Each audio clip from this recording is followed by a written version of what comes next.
अध्याय 16। फरीसियों और सदूकियों ने पास आकर उसे परखने के लिए उससे कहा, हमें स्वर्ग का कोई चिन्ह दिखा। उसने उनको उत्तर दिया, सांझ को तुम कहते हो मौसम अच्छा रहेगा क्योंकि आकाश लाल है, और भोर को कहते हो आज आंधी आएगी क्योंकि आकाश लाल और धूमिल है। तुम आकाश के लक्षण देखकर उसका भेद बता सकते हो, पर समय के चिन्हों का भेद क्यों नहीं बता सकते। इस युग के बुरे और व्यभिचारी लोग चिन्ह ढूंढते हैं, पर योना के चिन्ह को छोड़ उन्हें और कोई चिन्ह ना दिया जाएगा। और वह उन्हें छोड़कर चला गया। चेले झील के उस पार पहुंचे, पर वे रोटी लेना भूल गए थे। यीशु ने उनसे कहा, देखो, फरीसियों और सदूकियों के खमीर से सावधान रहना। वे आपस में विचार करने लगे, हम रोटी नहीं लाए इसलिए वह ऐसा कहता है। यह जानकर यीशु ने उनसे कहा, हे अल्पविश्वासियों, तुम आपस में क्यों विचार करते हो कि हमारे पास रोटी नहीं है? क्या तुम अब तक नहीं समझे? क्या तुम्हें उन 5,000 की रोटियां स्मरण नहीं, और ना यह कि तुमने कितनी टोकरियां उठाई थी? और ना उन 4,000 की 7 रोटियां, और ना यह कि तुमने कितने टोकरे उठाए थे? तुम क्यों नहीं समझते कि मैंने तुमसे रोटियों के विषय में नहीं कहा, परंतु यह कि तुम फरीसियों और सदूकियों के खमीर से सावधान रहना। तब उनकी समझ में आया कि उसने रोटी के खमीर से नहीं, पर फरीसियों और सदूकियों की शिक्षा से सावधान रहने को कहा था। यीशु कैसरिया फिलिप्पी के प्रदेश में आया और अपने चेलों से पूछने लगा, लोग मनुष्य के पुत्र को क्या कहते हैं? उन्होंने कहा, कुछ तो यूहन्ना बपतिस्मा देने वाला कहते हैं, और कुछ एलिया, और कुछ यिर्मयाह और भविष्यवक्ताओं में से कोई एक कहते हैं। उसने उनसे कहा, परंतु तुम मुझे क्या कहते हो?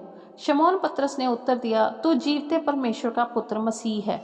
यीशु ने उसको उत्तर दिया, हे शमौन, योना के पुत्र, तू धन्य है, क्योंकि मांस और लहू ने नहीं, परंतु मेरे पिता ने जो स्वर्ग में है यह बात तुझ पर प्रकट की है।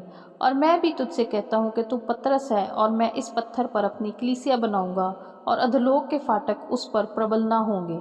मैं तुझे स्वर्ग के राज्य की कुंजियां दूंगा, और जो कुछ तू पृथ्वी पर बांधेगा वह स्वर्ग पर बांधेगा, और जो कुछ तू पृथ्वी पर खोलेगा वह स्वर्ग में खुलेगा। तब उसने चेलों को चिताया कि किसी से ना कहना कि मैं मसीह हूँ। उस समय से यीशु अपने चेलों को बताने लगा, अवश्य है कि मैं यरूशलेम को जाऊं और पुरनियों और प्रधान याजकों और शास्त्रियों के हाथ से बहुत दुख उठाऊं और मार डाला जाऊं और तीसरे दिन जी उठूं। इस पर पतरस उसे अलग ले जाकर झिड़कने लगा, हे प्रभु, तेरे साथ ऐसा कभी न होगा। उसने मुड़कर पतरस से कहा, हे शैतान, मेरे सामने से दूर हो, तू मेरे लिए ठोकर का कारण है, क्योंकि तू परमेश्वर की बातों पर नहीं परंतु मनुष्य की बातों पर मन लगाता है। तब यीशु ने अपने चेलों से कहा, यदि कोई मेरे पीछे आना चाहे तो अपने आप का इनकार करे और अपना क्रूस उठाए और मेरे पीछे हो ले। क्योंकि जो कोई अपना प्राण बचाना चाहे वह उसे खोएगा, और जो कोई मेरे लिए अपना प्राण खोएगा वह उसे पाएगा। यदि मनुष्य सारे जगत को प्राप्त करे और अपने प्राण की हानि उठाए तो उसे क्या लाभ होगा? या मनुष्य अपने प्राण के बदले क्या देगा?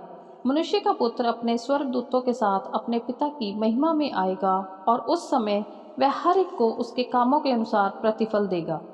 मैं तुमसे सच कहता हूँ कि जो यहाँ खड़े हैं उनमें से कुछ ऐसे हैं कि वे जब तक मनुष्य के पुत्र को उसके राज्य में आते हुए ना देख लेंगे, तब तक मृत्यु का स्वाद कभी न चखेंगे।